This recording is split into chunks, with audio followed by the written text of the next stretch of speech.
Hi everyone, it's Cass. Welcome back to my channel, What Cass Read.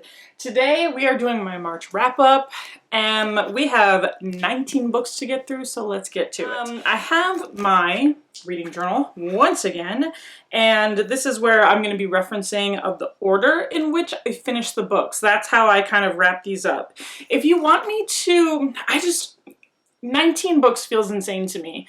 If you want me to do any kind of like mid-month wrap up so these videos don't get to be so long, let me know. Otherwise, if you're cool with it being a very long video, me just wrapping everything up at the end, let me know what you're willing to watch, basically. Now, of the 19 books that I read 5 novellas. So that was like a series of novellas that I feel like, you know, you can really count it as one book. And then I had 2 DNFs, so even with those numbers, it was still a really great reading month for me. The first book that I finished in the month of, what are we doing? March. I've done so many wrap-ups lately. The first book that I finished in the month of March, I began in the month of February. But I finished this on the 2nd day of March, so there was still a decent amount of reading. This book in the month of March.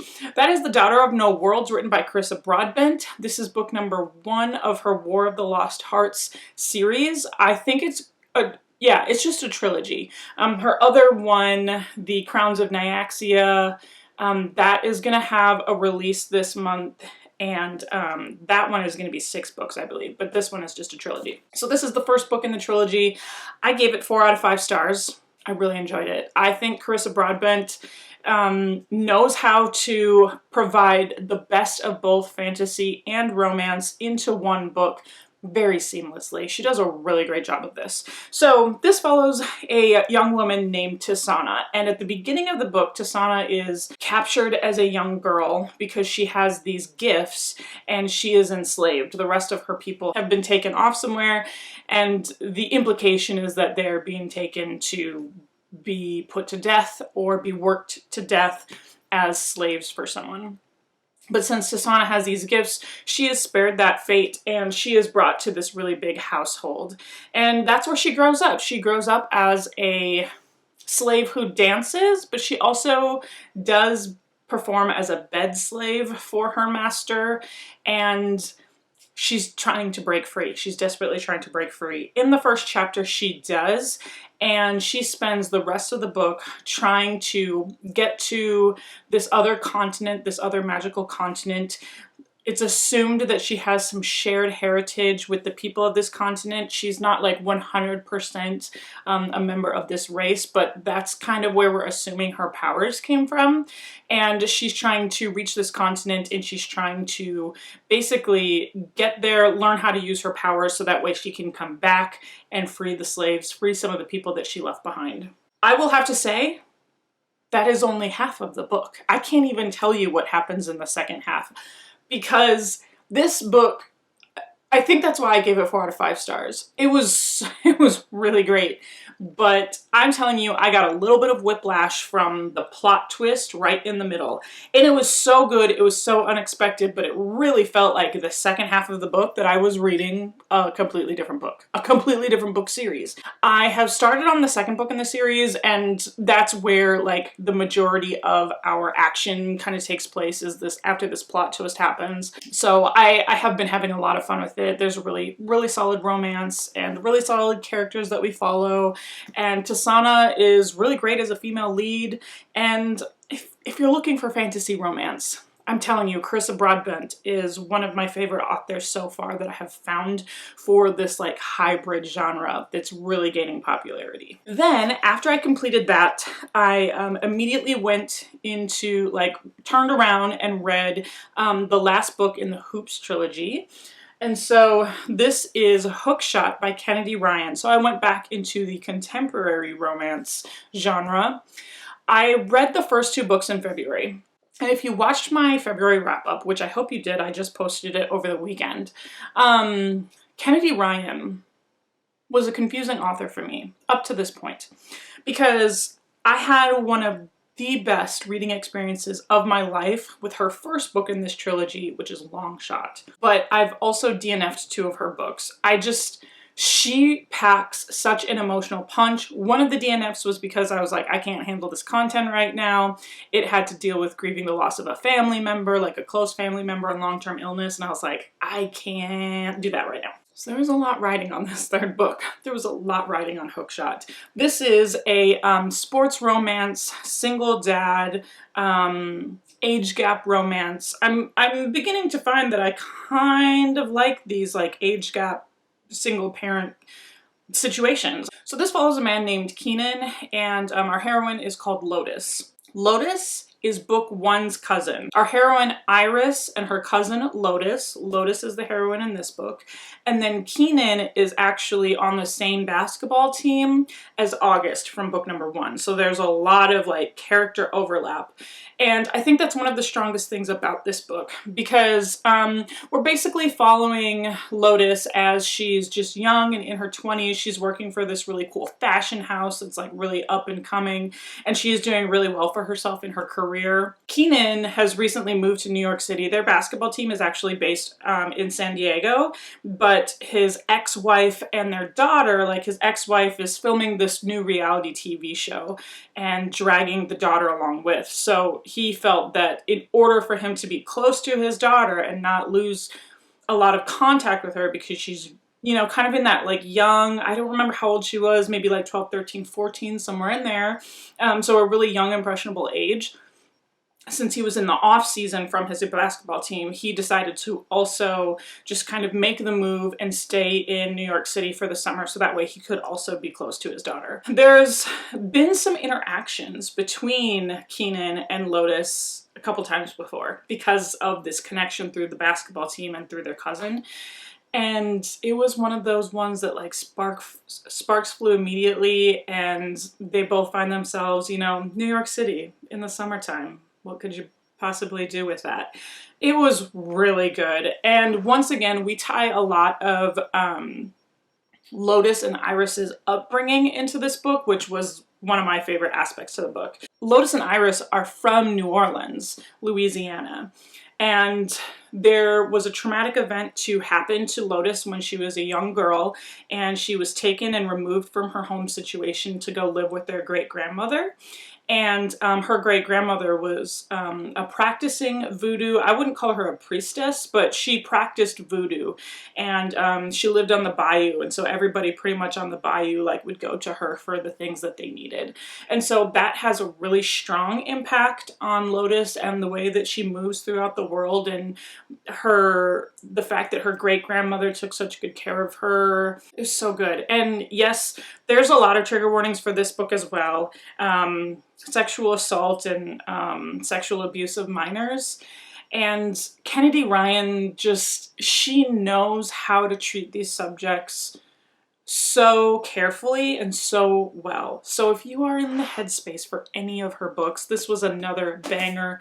Thankfully, this was 5 out of 5 stars. So after that was done, that's when I came across, it's called the Mind F series, and you can fill in the blanks for the name of the series, but this is the series of novellas that I had heard about, and I don't know, I just was in the mood for something dark, a little bit twisty. Yes, I just read Hookshot, but I kind of like was keeping that momentum going. And I actually had no idea that the Mind F series was a series of novellas. They're all about just over 100 pages each, and there's 5 books in this series. And I read all 5 of them back to back to back to back. So book number 1 is called The Risk. Book number 2 is called Sidetracked. 3 is Scarlet Angel. 4 is All the Lies. And 5 is Paint It Red. I gave them all 4 out of 5. I had a great time with this whole series. So this follows our female heroine, who is a serial killer. And she has this kind of like sultry, cute little meet cute of the hero, and he's an FBI agent, right? Isn't that what dreams are made of? So it gave me Dexter vibes, like where you're rooting for the serial killer because she's killing for a reason. There's a reason why she's seeking out these very specific targets. She's not just killing at random. As the series progressed, I would say that the first 2 books were more dark romance than crime, but as the series progressed, I would say it was heavier on the crime thriller. And so this was just like a really interesting I seriously read every single one of these, telling my husband about them, like as if he cares about romance books. But I was telling him that it just was reminding me so much of Dexter. Like, each of these books felt like I was watching an installment in a crime TV series. It was so exciting and so much fun. And that just really was like a wonderful palate cleanser after such a heavy book like Hookshot. I loved them. So I read them all on Kindle Unlimited. If you're interested in that book series, it was just fun. It was super fun. After that, then I decided to go back into fantasy romance. And this was a long-standing fantasy romance recommendation that I had in my Kindle, that I was like, let's get this one knocked off the shelf. And I decided to listen to this on audiobook. And so I'm talking about The Bridge Kingdom, written by Danielle L. Jensen. And then I immediately, once I finished that, I turned around and finished its sequel, The Traitor Queen, in the same day that I finished The Bridge Kingdom. I listened to them both on audiobook because they're free on Audible. And I just powered through it. I have no idea like what came over me over the course of this weekend, but I powered through it and finished both of those books in one day. I gave both of them 4 out of 5 stars as well. So this fantasy world was so interesting, and like the plot itself is not inherently unique to the fantasy genre. It's a story where 2 continents are at war with one another, and in between the 2 continents is a chain of islands and a bridge that goes through this whole chain of islands, and a completely separate kingdom is in charge of the bridge. Meaning they are in charge of the trade, meaning they have a great deal of say in the outcome of the war. And so their stance on the war is more of the neutral stance because they are in the middle and they just want to do what's best for trade. But the 2 kingdoms really aren't, the 2 continents really aren't very happy with that arrangement. And 15 years prior to the start of the book, our one continent where our heroine comes from, they make a peace treaty to stop attacking the other continent so that way they can open up trade again. In exchange for their children must get married. Young female heroine, she was raised separately from the kingdom. Her and I think 14 of her sisters were all raised separately, and they were raised to be her father's assassins. They were raised to fight, to deal out poisons, and the whole idea was that the king who made this treaty was going to backstab the kingdom, the Bridge Kingdom, by sending one of his daughters to marry and then to kill that family. That was just a fun time. The romance blossomed wonderfully. I thought that followed a really great progression in the whole 2 books, kind of the duet of these 2 books. The thing that I really did love the most was the setting. It was incredibly unique to have this bridge. And a bridge is such a, I don't know, like a very small word for the whole concept of what this was. Almost like how you have the wall in A Song of Ice and Fire separating the North from the 7 kingdoms. And it's not just your average wall. Like, there's magic imbued in it. It's gigantic. There's different posts along the wall. That's kind of how the bridge felt a little bit to me. Not that there was so much magic involved, but the construction of the bridge, how the people, like, basically if you ever saw the interior of the bridge and you tried to leave the Bridge Kingdom, you would be executed because they couldn't risk the secrets of the bridge getting out. Basically like the Night's Watch. So I guess that's very similar. I'm just making this connection now. But anyways, I really enjoyed it. It was a really good, fun setting. All right, then the very next book that I picked up, I decided to go in a completely different direction. I had been doing a lot of like suspense, intrigue, crime, fantasy, romance. I went toward the mystery thriller aspect. And I listened to this book on audio as well on Scribd, and that is The Guest List, written by Lucy Foley. Lucy Foley is an author that has a couple of like popular, I guess, airport mystery thrillers kind of out right now. So others of hers include The Hunting Party and The Paris Apartment. So she's kind of big in that genre. And this one, it just was what I was in the mood for when I decided to find something on Scribd. This follows a murder mystery set on an Irish island. And we follow a whole cast of characters. The audiobook was read by a whole cast. And each of these people have some type of relationship to the bride and the groom that are getting married on this island. So the guest list is the guests coming to this wedding. Each of the people involved in this wedding they haven't had a great go of it. It's like the couple that's getting married is like the couple that everybody wants to be. They're like, the groom is like a adventure reality TV show star, and the bride is an editor from this like really popular like online blog magazine. I mean, it was one of those like really great murder mysteries with the whole cast, and you get to see the ins and outs of each of the individual characters. You have past college relationships getting brought up, and the whole idea of like public versus private school in the United Kingdom, and like the haves versus the have-nots, the people who made something with their lives versus the people who kind of got the shit end of the stick. You've got family relationships, and it was fun. I had a really good time with that one, so I ended up giving that a 4 out of 5 stars as well. So the first mystery thriller of the year, and I would probably check out other Lucy Foley books. This is The Girl in the Tower, written by Catherine Arden, the follow-up to one of my favorite books of all time, The Bear and the Nightingale. I cannot believe, I mean, it's been like 4 years since I read The Bear and the Nightingale, and I still hadn't picked up book number 2. This is book number 2 of the Winter Night trilogy. That was a mistake. I should have picked it up a lot sooner.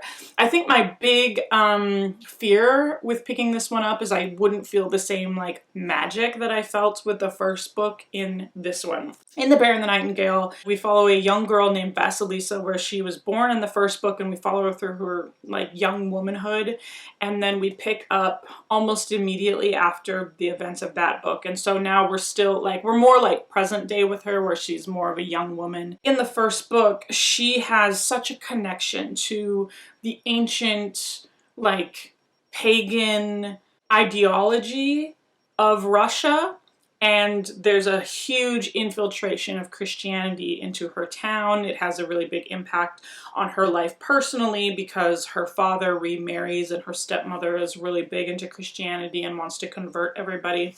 And so she brings this priest along, and so it's a big battle of the religious ideals, and is there room for the forest and the house spirits that Vasilisa has a significant relationship with. My fears of having no kind of magical connection whatsoever, because we were no longer in her like rural Russian woodsy home, completely squashed. Catherine Arden was still able to bring the magic with Vasilisa all the way to Moscow. I'm a fool. I am a fool for leaving this to sit on my shelves for so long. And I'm really glad that this also was a 5 out of 5 star read for me, because I loved The Bear and the Nightingale so much. There's nothing worse than continuing on with the series that had a really great start that you loved so much that became a favorite book to not have the follow-up be great. This suffered none of that second book syndrome. Like, Catherine Arden brought her A game to this book. Then, while I was reading The Girl in the Tower, I was also working on a historical novel, a historical romance novel, and this is the series that I've been working on. This is The Duke, written by Kerrigan Byrne. This is book number 4 in the Victorian Rebel series. So there are 8 books in this series. I'm now halfway done with it. And again, we follow a new couple. But the whole premise of the Victorian Rebel series is that these are like main characters who aren't like the really like prim and proper dukes and lords of the time. They've mostly all been self-made men who had to get to where they are through less desirable means. But this is the first one where we actually have someone who is like a titled person in the series. And so this follows Imogen, Pritchard, and Duke, what's his like Duke? The Duke of Trenwith. The Duke of Trenwith, but they call him Cole. Okay. So we have Imogen and Cole, and Imogen grew up more on, not on the streets, but she grew up in a working class family. Her father and her mother, they provided a really great childhood for her, but her father ended up passing away and he actually had accumulated quite a lot of debts. And so Imogen is working at night as like a barmaid in a pleasure house. And she's working there so that way she can work off her father's debts. And during the daytime, she works as a nurse in one of the prominent hospitals. So she is still a working class girl just trying to make ends meet. A big part of her motivation is she has a younger sister, and if she doesn't work off her father's debts, then there's this threat that her younger sister could be taken in into the pleasure house as a working girl. And then the Duke of Trenwith comes in one night with his pals, and he's pals with the Demon Highlander from book number 3. So that's kind of how we bring our connection. They have a military connection. And he has come across his dukedom purely by accident. His whole family has been killed in an accident, and he is the only remaining family member. So he was never meant to be the duke, and he's not happy about it. He lost his whole family. Like, he's just not happy about it. Him and Imogen actually spend one night together in this pleasure house, and then they go their separate ways because he's in the military. So a number of years pass. People think the Duke of Trenwith has died because no one can find him. There's rumors abound that he has been captured in the war. There's also rumors abound that he's actually a secret spy. We don't really know what's going on, but he does arrive in the hospital as Imogen's patient. She's afraid that he's going to recognize her, but he wakes up and he has no memory of who she is. I can't get into much more after that. That's still just like the introduction, but wow, this was a fun one. Now, I've kind of gone up and down with the 4 books that I've read in the series. This one I did give 4 out of 5 stars. Now, the hero, he's very angry. And I get it. I get why you're angry. I totally understand.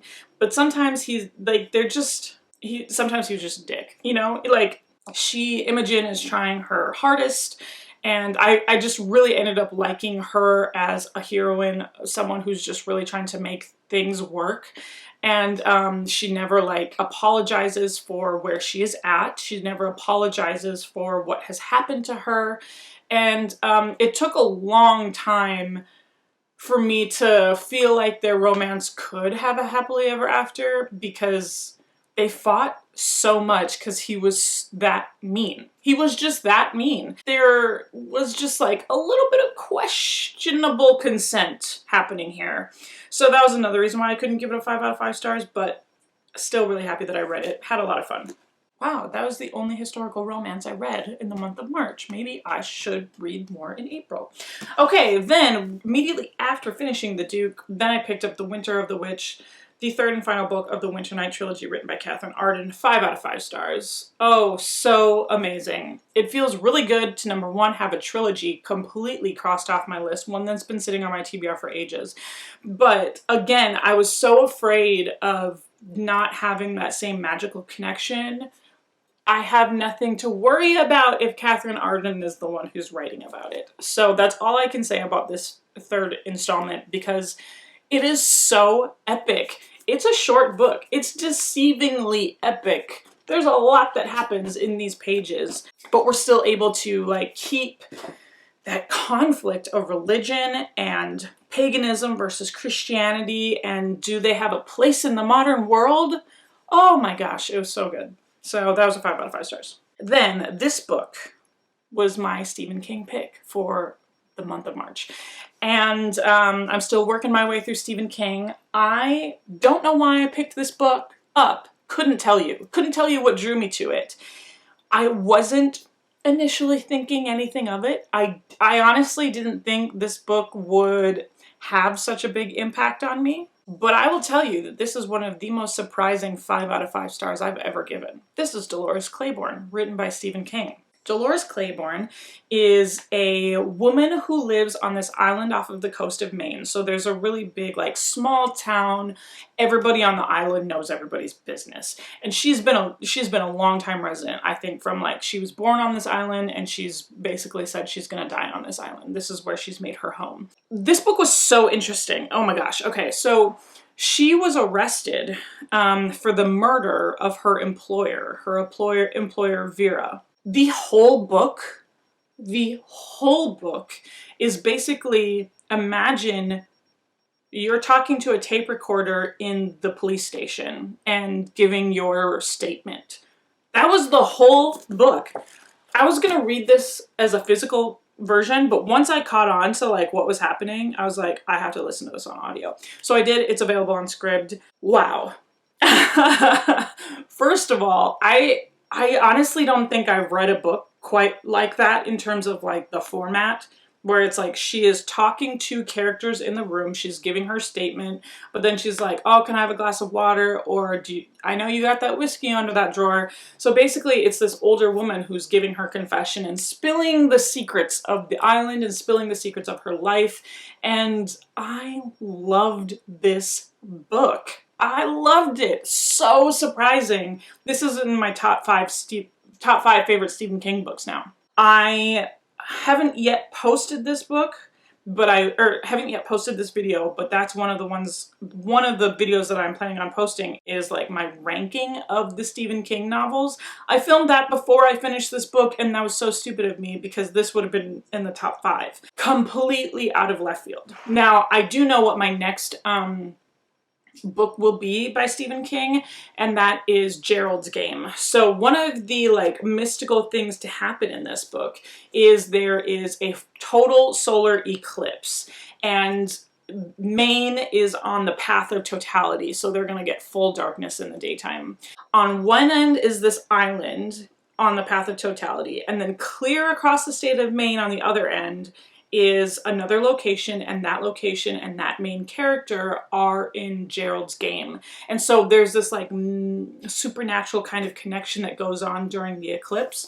So I really want to know what that is. This just had a really great message of like female friendship, and like I was trying to read lots of different stories about women during International Women's Month, and this just gave such a really great picture and portrait of women in the United States in the 60s and some of the things that they've had to do to get where they are today. She couldn't really go to the bank without her husband knowing, and small town, you know, everybody's like catering toward the men in their life, and she talks a lot about women's work and how like the vacuum cleaner makes a certain sound, and she's like, I bet you didn't know that the vacuum made that sound when she's talking to the sheriff. She's like, I bet you've never vacuumed a day in your life.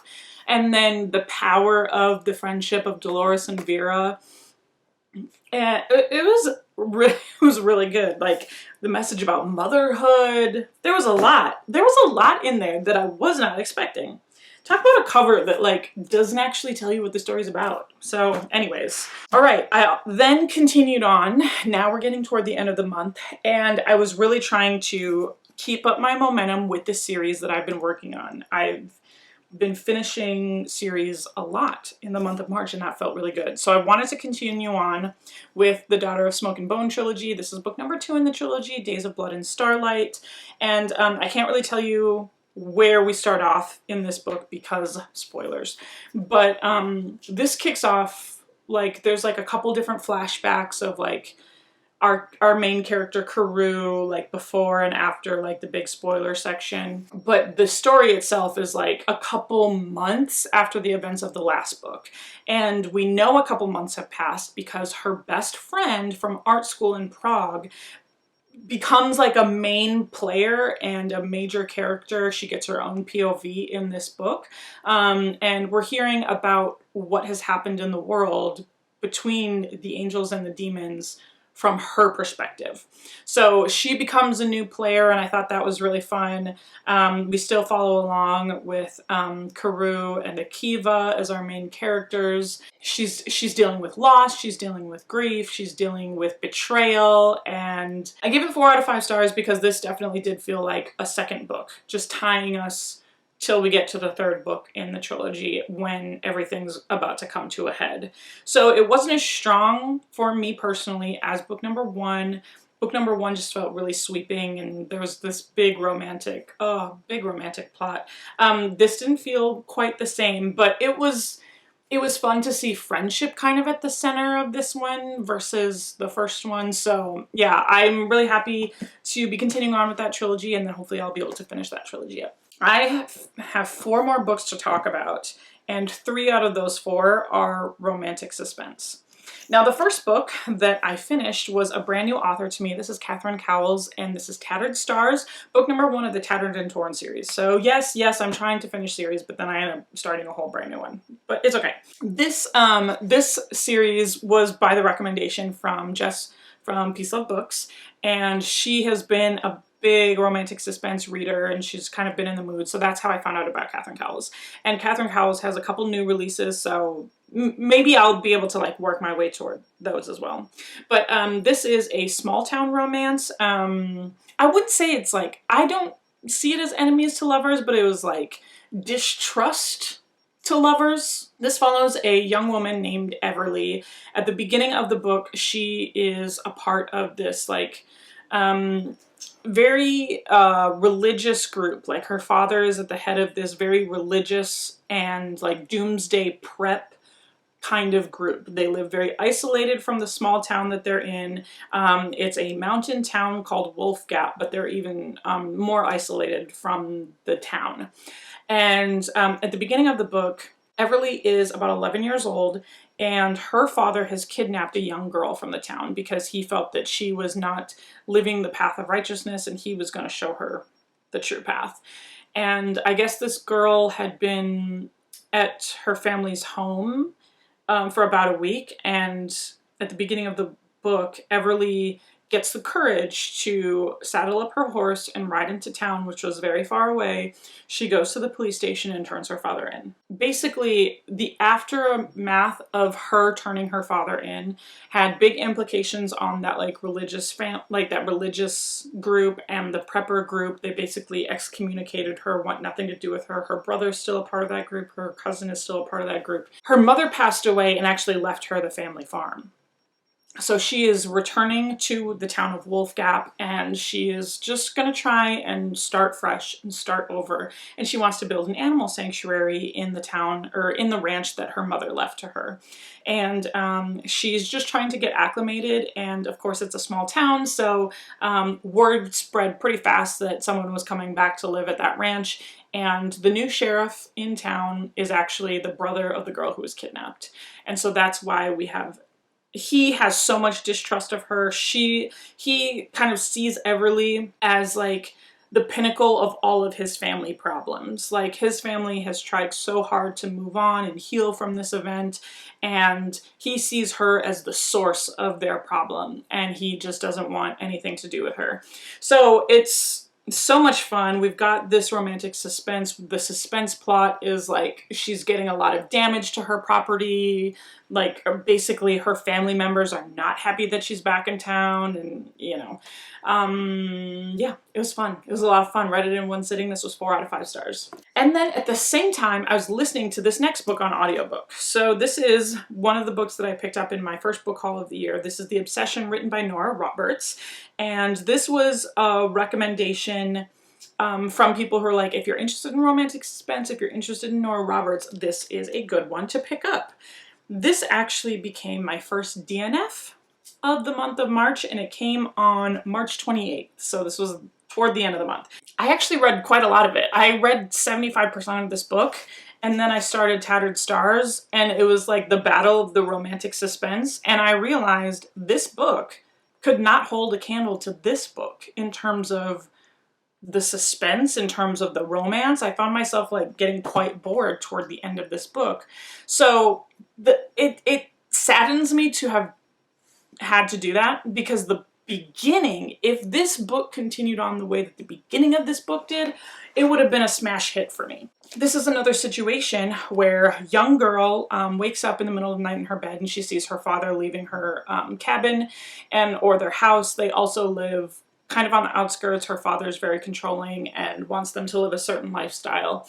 And she really wants a bike for her birthday, and she sees her dad going out for a walk, and she's like, my birthday's coming up. I bet you he's going to go get my bike. Or she just, you know, the way that a young child's mind works is she's like, he's got my bike. I want to see my bike. So she ends up following her dad through the woods. The atmosphere, being outside in the middle of the night in the woods, and she stumbles across this shack. Her father steps out, and she got the icks from it. She didn't like the look of it, and she hid and she waited for her father to leave. And so then she breaks into the cabin, and what she finds there, it had the biggest impact on her life ever because it completely upended her whole world, and she basically will never be the same because of it. It felt like two different books by the time I was reading it toward the end. And at the beginning of the book, like, we get introduced to her mother, her uncles, her brother, and I loved them. I loved that family unit. But then that's like part one, and then when part two starts, she's a grown woman. She has purchased, so this is happening on the East Coast, and she spends some of her adolescence in New York City. So then when part two starts, she's a grown adult, and now she purchased some property outside of Seattle, Washington, or outside of like Pacific Northwest. So she makes this like big coast to coast move, and she has bought this beautiful house that used to be a bed and breakfast and has decided that she's going to fix it up. She doesn't quite know what she's going to do with it yet. She doesn't know if she's going to turn it into a bed and breakfast, but she really just like bought this property because she could, and she wants to fix it up. And so then she gets involved in this like small town, and that's when the romance kicks off. And I really enjoyed the small town atmosphere too. Like, everybody was really welcoming of her. So much of this book was like about interior design and picking out furniture. And so like I said, reading these two books at the same exact time had a big impact on me, just like ending up not caring about the final conflict in this book, because then I know they tried to bring some aspects of her past back toward the end of the book, but by that time I was like, you've lost me, because now we've like gone so far off of the track of what you were originally about, what this was originally about. So yeah, no, I ended up DNFing that one. Then we have come to surprise smash hit for me. I gave this 5 out of 5 stars. I keep thinking about this book as well. This was another recommendation from Jess from Peace Love Books. This is one of her favorite books, Still Beating, written by Jennifer Hartman. This is a dark romance. I guess I just kind of got in the mood for like following what like Jess's recommendations had been from like the past year, like some of her favorite books. So I ended up picking this book up. Wow. Wow. This is a story about a young woman. She is out at the bar with her sister and her sister's fiance, and we're very, very close to the wedding, and she doesn't really get along with the sister's fiance. They've grown up in the same town, like everybody knows everybody, and she's just really never liked this guy. Like, he's always rubbed her the wrong way. He always picked on her when they were young. Now that her sister's been dating this guy since forever, she's like, I can't be around this guy. He like just gets under my skin. But when they all go out to the bar one night, everybody leaves. She's about to go home. She realizes she doesn't have a ride, and everybody's gone. So she's trying to like call for a car service, trying to call people, but the only person that she has left to call is her sister's fiance. So she calls him. He goes to come get her. When he goes to get her, they end up getting kidnapped.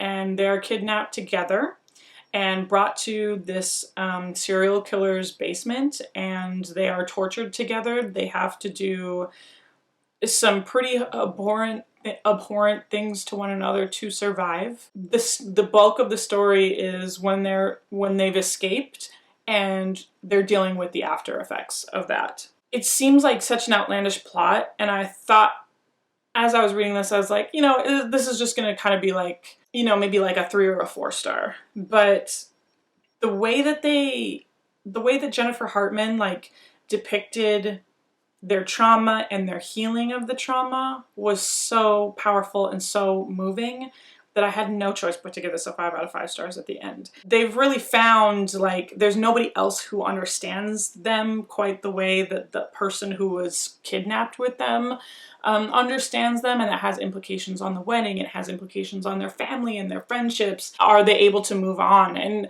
I just really liked, like, the message still beating of just, like, the whole message of like never giving up and finding your inner strength and like, can you heal on your own? Oh, it was so good. This was another book that the second I started it, I read it in one sitting. Couldn't put it down. 5 out of 5 stars. Talk about one of the most surprising books of the year. It's going to be one of my favorites, I think. All right, now we have reached, after I've been filming for an hour, talking for a long time, but we have finally reached my 19th book of the month, and this was my second DNF of the month. I had really high hopes for this book, but I literally couldn't do it anymore. So the last book that I attempted in the month of March was Tender as the Flesh, written by Agustina Bazterrica. I think that's how we say her last name. So she is an Argentinian horror novelist. I have wanted to like read more horror, and I will say I think I have found my, from like 0 to 100, where my scale is in terms of like yes to no, I can't read this book, and Tender as the Flesh is the max. I can't read this type of book ever again. I stumbled across this book because I was watching Rachel from The Shades of Orange, and she's one of my favorite booktubers. She reads primarily horror novels, so I've looked at a lot of her recommendations books, and this was like a book that she really thought was amazing. But she gave plenty of warning, so it's not on Rachel that this book didn't work out for me. I read a lot of reviews. Everybody, it was like, man, this book is violent. Man, this book, warnings, you know, like, so I knew what I was getting into. Okay, so Tender as the Flesh is a book that takes place in a dystopian world. All of the animals have contracted a virus, and it has now made animal meat unfit for consumption, because if you were to eat any type of animal, then you yourself would contract the virus. So the government has decided that the only meat that is satisfactory for like a human protein intake is human meat. Yep. I thought I could read a book about cannibals. Now there's been like cannibalistic themes in like some of the fantasy that I've read, but it's always like, we never really get into the psyche of the character. And I've watched The Walking Dead. I remember the cannibal season. That's actually one of my favorite seasons. But the main character of this book is someone who works in the processing plants, who processes the meat product. And the government has, you know, basically taken the humanness out of everything because that doesn't fit with their narrative. It doesn't fit with their propaganda, but it does have a really big impact on literally everybody. And the main character grapples with the job that he has to do every single day. It's not a long book. It's quite short. It was interesting, and I wish I could have, I don't know, actually, I think I made the right call on DNFing it. I mean, I understand what the author was trying to get at here, but the descriptions, I was physically nauseous. I was getting sick reading this book. And like I said, there were plenty of warnings. So it's not like I didn't know what I was getting myself into, but I was not able to push through it, and I was like, why am I doing this to myself? There's no one here that's saying you absolutely have to finish this book or else. And I mean, that night that I finished it, I couldn't even eat dinner. Like I was still so sick and so nauseous from what I had read that I couldn't even eat dinner. I went to bed hungry. I was like, nope, no to that. I am not eating anything. I feel much better now. This has been like a week ago that I finished that book. So I've found my hard no. I have found the line. Here's the line. Can't cross it. that's my line with horror. So anything up to that point, I think let's try and see what else I can find in my journey, in my year of mood reading. So I think the mood reading really helped me out this whole month because I just found like pockets of like little subgenres that were really working for me at that time, and I would finish like 4 or 5 books in one go. And that's how I ended up reading 19 books. I've been filming for over an hour. So I have no idea how long this video is going to be. Like I said at the beginning of this video though, if you can remember back that far, let me know if you want me to break up my wrap-ups, if you think that I should be doing like a mid-month wrap-up or something like that, or if you don't mind the length of a longer monthly wrap-up if I end up having another reading month where I'm almost to 20 books in a month. So let me know what you'd prefer, and I can try changing it up if you want me to. Otherwise, let me know how you did in the month of March. I'm really curious. I'm really happy to be back on BookTube, and now I'm like caught up on all of my monthly wrap-ups, so now you know everything that I have read for the year 2023 so far. Like, comment, subscribe, follow me on my social medias. You know how these videos end. I'll talk to you later. Bye.